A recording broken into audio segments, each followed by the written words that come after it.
Violette Dorange's J3 small headsail detached itself and went in the water. The J3 is the sail that is used in heavy weather, and the system that holds it broke. So Violette had to climb the mast of her Imoca to fix the halyard fittings. Wouhou! Ça y est, j'ai réussi à récupérer la pièce, je suis en haut du mât. Ça bouge pas mal. Regardez ça. 28 mètres de hauteur, c'est un truc de fou. La mer est magnifique. C'est à la fois effrayant et à la fois trop beau. Mais je vais vite redescendre. Allez. Écoute, c'était cette caisse qui s'était cassée. Donc je suis allée la chercher en tête de mât à la drisse tout en haut qui va moins servir. Et je l'ai réinstallée là. Donc j'ai refait le loop. Je fais plein de nœuds parce que j'avais un peu trop de gouttes. Puis plus que pas assez. Donc voilà. Et maintenant je vais pouvoir redescendre.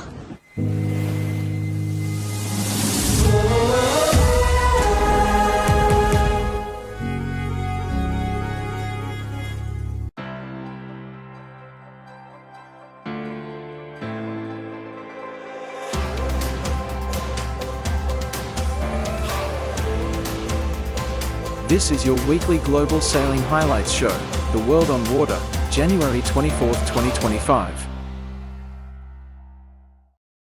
Jeremie Beyou in CHARAL is now in 4th place since Sam Goodchild blew out his mainsail and had to slow down to repair it.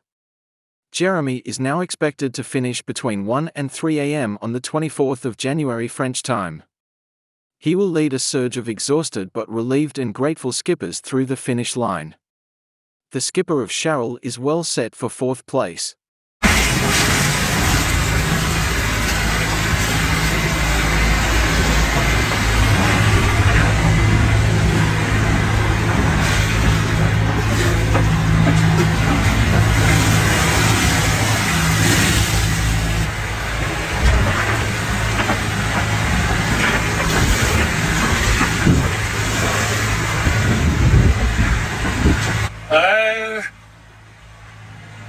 Ça y est, c'est rentré à entre 40 et 50 nœuds là tout à l'heure.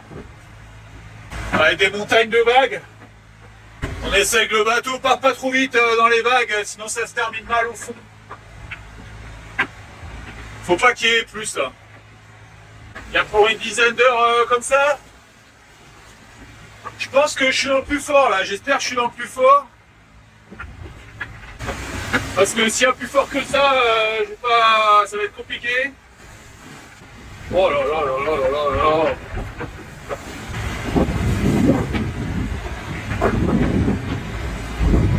Faut pas abîmer le bateau quoi, faut que le matériel tienne là.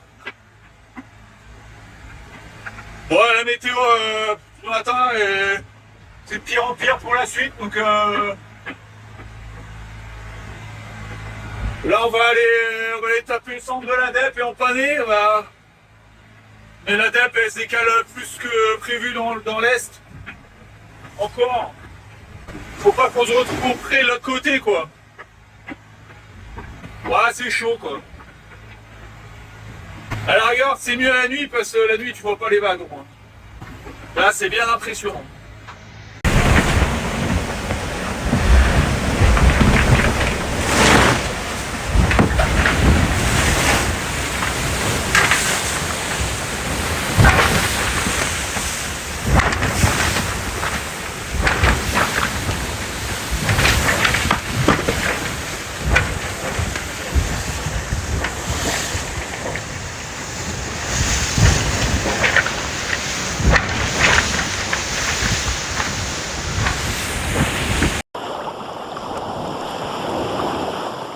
The camaraderie between the sailors in the Vendee Globe is touching. Still to finish, Boris Herrmann, Malazia Seaexplorer, who is scheduled to finish on the 27th of January 2025, congratulates the winner Charlie Dalin, Macif, whilst lamenting his position. It is good to see the skippers appreciate their opposition's great performances. January 14th, what a special day for this Vendée Globe. We have a winner. Congratulations to Charlie Dalin, to the team of Macif and Concept, everyone involved. What a great success. And to mention Charlie has not only flawlessly sailed this Vendée Globe, but he has also managed a great campaign and been involved in the concept of the boat as a trained naval architect.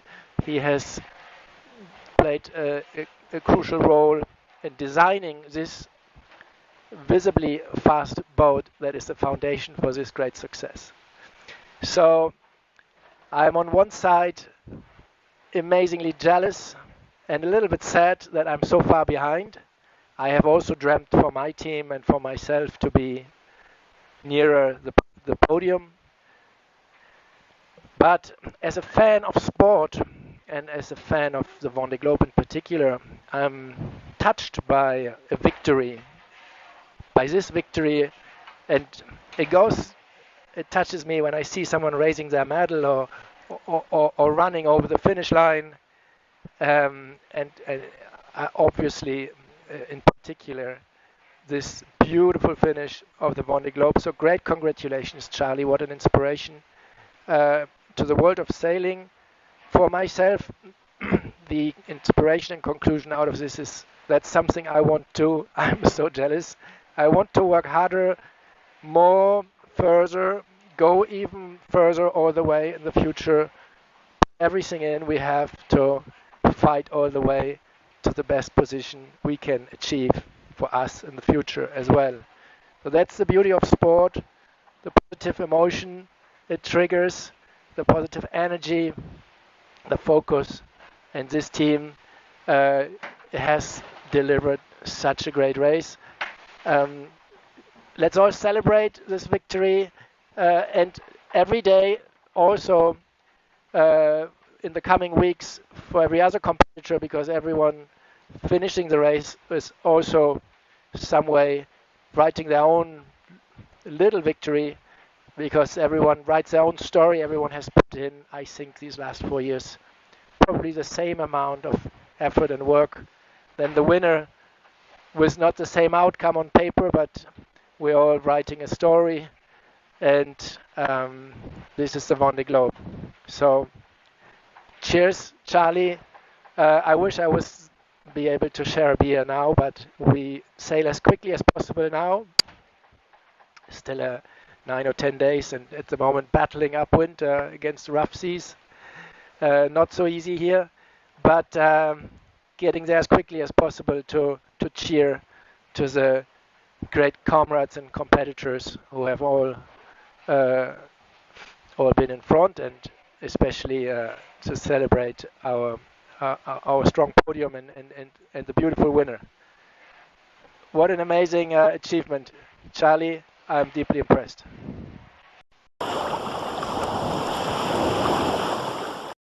The BPI Busuanga Cup 2025 showcased not just skill but the power of strategy and preparation. With shifting winds demanding precise maneuvers and calculated decisions, the competition proved what it takes to race at the highest level. Across both offshore and inshore races, it was a true test of planning, execution, and adaptability on the water.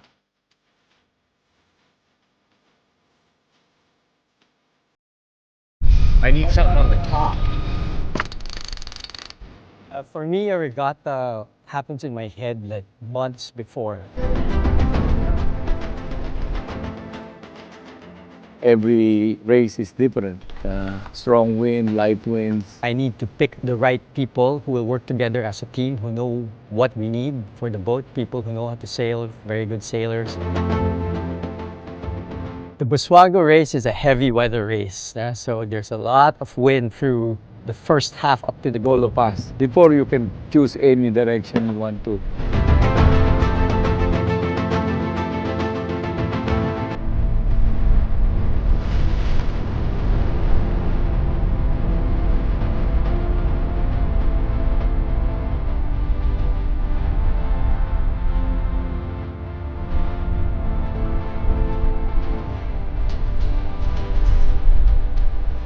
We've won this race 4 times in the last 6 years, consecutively. We will adopt the same strategy depending on the wind strength. Long passage races are usually quite exciting. A lot of things can happen along the way in 15 hours of sailing. One is just the endurance to keep at it and sail well for 15 hours. It's going to be mainly a downwind race, so basically kite as much as we can, but this race is going to have like intense wind. The challenge here is not to cause damage to the boats and sailing a more conservative sail plan. Long racing, you know, you have night time, so that brings a different complexity. Round the cans is good fun, you know, it's short, sharp. I like these long races, you know, you can set the boat up and you've got lots of time to either catch people or stay in front of people.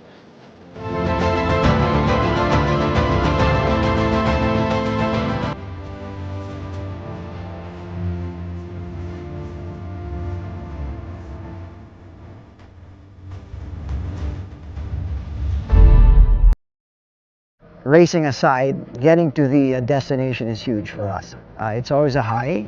You know, after working hard for like 12, 14 hours, everyone is in good spirits, especially when there are no mishaps.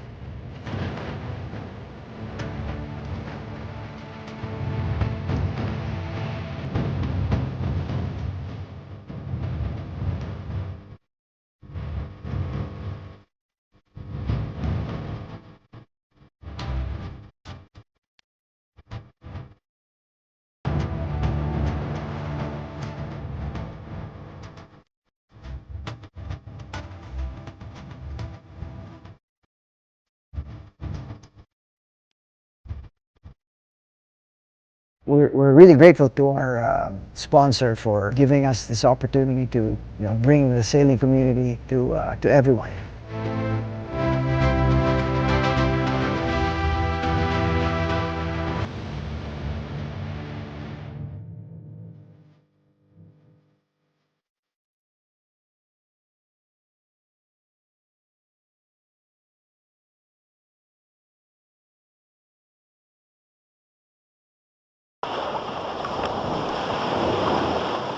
The solo mini globe voyage around the world began in a 19-foot plywood mini yacht Delja 100, skippered and built by Australian John Blenkinsop. These adventurous sailors are currently crossing the Atlantic to Antigua before circumnavigating the world solo in the McIntyre Mini Globe Race 2025. Hello, hello. Just had the first night on Delja 100. Had a couple of hours sleep, just trying to get the boat settled around all the other boats, and a couple of cargo ships, but all is good. Apart from a wave just came through. It was only cracked open the smallest little bit, and then a huge wave just caught me, and it just gushed all into the floor here. So I've had to just sponge it all up.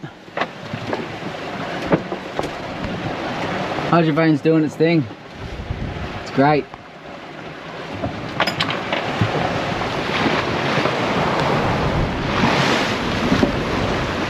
So for the first night,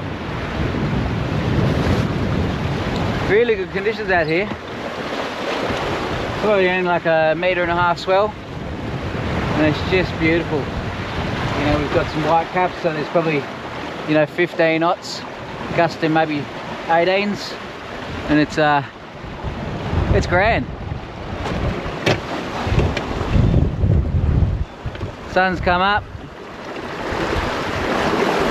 beanie's on. Not actually too bad though. The weather's really good. Oops.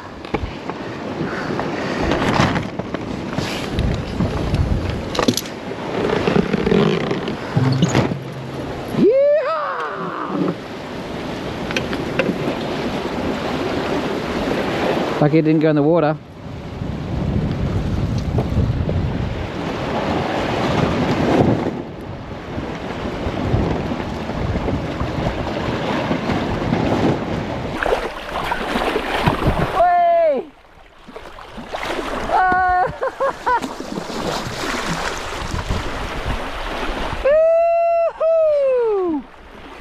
Yeah! Go!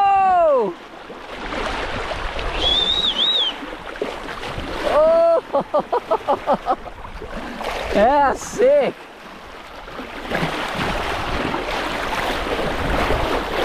Woo! Oh, yes. Hello! Is there anybody out there? Hello? There's nobody. One person, just me. Well, there's other people, but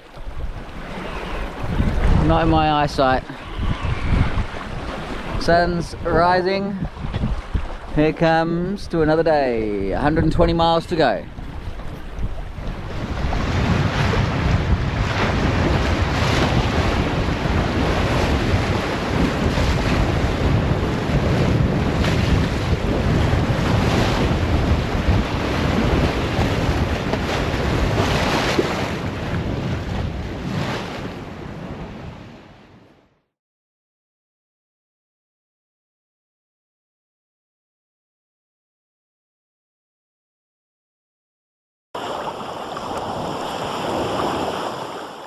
French sailing journalist Christophes'Sydney spends his working day between Lorient and Sydney. He is currently in Australia and he has filmed his workplace, Sydney Harbour. Here is his tribute to this fabulous sailing playground.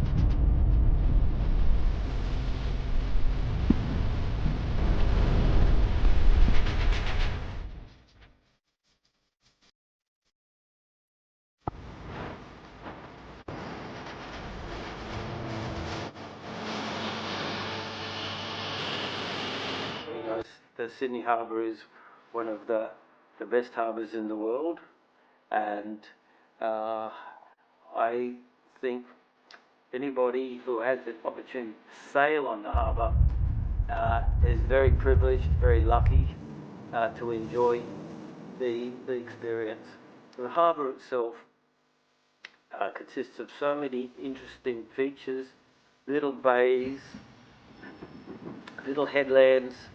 There are a multitude of parklands that have been preserved by our forefathers that have obviously had a lot of foresight that makes sailing around the harbour very scenic. Iconic features, as you know, like the Opera House, the Harbour Bridge. There's also some special islands. We have Shark Island, which is the base for the racing, the catamaran racing, which will be held fairly soon. The thing that I find interesting about sailing on the harbour is the different moods that the harbour has. You can never get sick of it because there is something different about the wind, the feel of the wind, the direction, the colour of the water, the reflection of the sky on the water. So even though we might be sailing the same course week after week when we do our racing, it's still fascinating, it's still interesting, and it still is challenging. There's no two races are the same.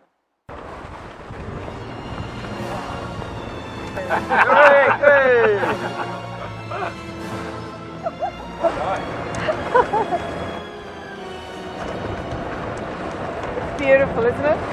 Wow. I mean, it is a beautiful harbour. It's ridiculous. We never get over it. So how is it sailing an 18-footer on Sydney Harbour? It's fantastic. Yeah, it's awesome. There's a few ferries to dodge, but the competition's fantastic. And yeah, you couldn't sail in a better place, in my opinion. Yeah, Sydney Harbour. It doesn't get any better than that. We always seem to get really good conditions. and all the spectator boats all around the course. You've got people out in their tiny little 8-foot boats to massive super yachts, and then all the atmosphere of all the crowd on Shark Island, on Genesis Island. That's something amazing. So really proud to be an Australian today, and I'm glad that we could get the result that we did. Looking good.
It was a crazy day on the bay, with a big southerly shift causing chaos in Race 1 of the 2025 WLTH 18-footers Nationals on Waterloo Bay, Brisbane. Well, welcome to the 18-foot skiff Nationals here in sunny Brisbane, Queensland. We're coming in live from Waterloo Bay in sunny Queensland. The weather's looking fantastic. We're going to have some light winds this morning. All the boats are getting to the start line and checking out the day. It looks like it's getting a touch closer. There was some rain coming out of it just a little bit before, but looks like that's gone. Hopefully we don't need to break the wet weather jackets out on the boat here. So when the clouds come in, it either kills the breeze or it could bring it. So, 50-50 split here, I think. And 10 seconds. And the most lured boat here may not lay this start pin, the orange start mark. Here we go, few seconds, 2, 1, you hear the gun, and we're off. So it looks like we've got a Queenslander at the boat end there with Dave Hayter in Bigfoot, Shore & Partners. So it's a clear start. Fisher Paykel just tacking from the boat end. Not a bad idea because I'll get into clean air straight away. And as you can see, that boat's moving quite quickly on port tack. Yeah, you're just seeing Smeg on the screen there. Everyone's fully out on trapeze, weights forward.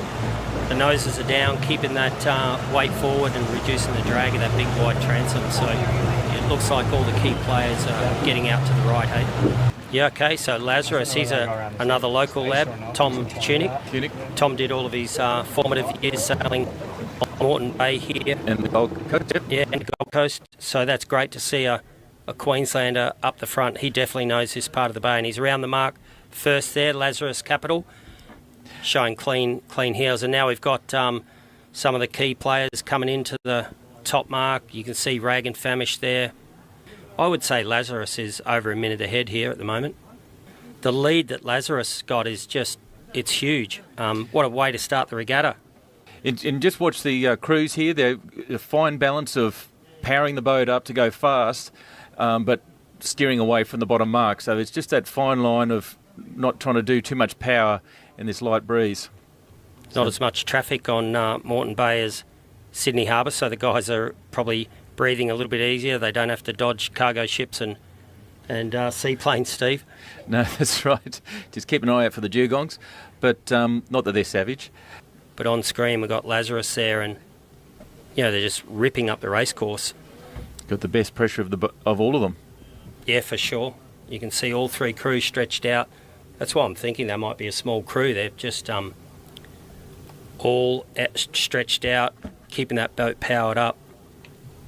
yeah, they've sort of got two on the wire. Their forward hand's just sitting in on the boat at the moment, but it's just that marginal breeze at the moment between 2 and 3 strings. So I think there seems to be a bit more pressure, and I think there's probably been a little bit more of a left shift again. Yeah. Wonder what the banter would be on board, Steve. What would young Tom be talking to his crew about here? Different teams are different Some of the people I sailed with, people would have to check your pulse that you're awake, just because you did your own job and you knew what your crew was going to do. I think this crew had to come, they know each other well, but they probably haven't sailed together all the time, so there would be a fair bit of communication. There'd be someone who would have an owl head who would be pivoting around looking, where's the breeze? Lazarus at the windward mark. So they've still got a very, very good lead over the next couple of boats in Rag and Famish and Finport. It's going to be a tough day for these guys. 3 laps in this really light wind. We've got a bit of an overhead view there of Lazarus. Looks like it's a bit light there, doesn't it? Setting up for a drop. So that forward hand's pulling that big spinnaker down, stuffing it into a bag. The middleman taking on the main sheet, balancing the boat. Look at the boat go. They got a fair bit of breeze there. Must be a bit of a wind shift here, so they're dropping late and having to come in hot. Yeah. To sail. Yep. They must have a bit of pressure here because I just saw the mainsail backwind a bit. It looks like, it's sheeted out a long way. The boom's a long way from the centre line. They're two sailing there. Yep, absolutely. And this is that southerly change that I was talking about earlier today. I think we've had a big wind shift here, Steve. And Lazarus is actually, I'm looking out the window, I can just see him out the window there. They're got the sheets eased. They're definitely not going upwind here. And the next two boats, Rag and Finport, they've caught up a long way. Wow, they're absolutely hauling. So Rag around the top mark first, then it's going to be Finport, and then Lazarus is going to maybe get around third, but there's some big changes in the leaderboard here. Pretty exciting racing with this big, huge southerly that's come in. Good 3 strings there. Yeah, they're just literally metres away from us here, Rag and Famish coming past. Big Max Paul hiking out. That's awesome. Lower himself down. Yeah. Put his hand behind his head, every kilogram out over the side. Yeah, let's power it up. Just great, isn't it? And you see them now, they're a little bit further back in the boat. Just starting to get that little nose up a bit, let the boat plane. Just trying to get some height up there. And you can see how fast they're going, Rag and Famish compared to your speedboat there. So Steve, we're been sitting out. We've had not a lot of breeze here, and the breeze hasn't filled in as we thought with that southerly breeze. So it looks like the race committee sent all the boats ashore, and they've put the AP over A, which means go to shore. Great racing. We had Lazarus out in front for most of the race, and big wind shift that caught the team a little bit off guard. And the Rag and Famish, Harry Price on Rag and Famish, his team, they were first across the line. Second, we had Finport, Keegan York. Lazarus, Tom Kunick got the third.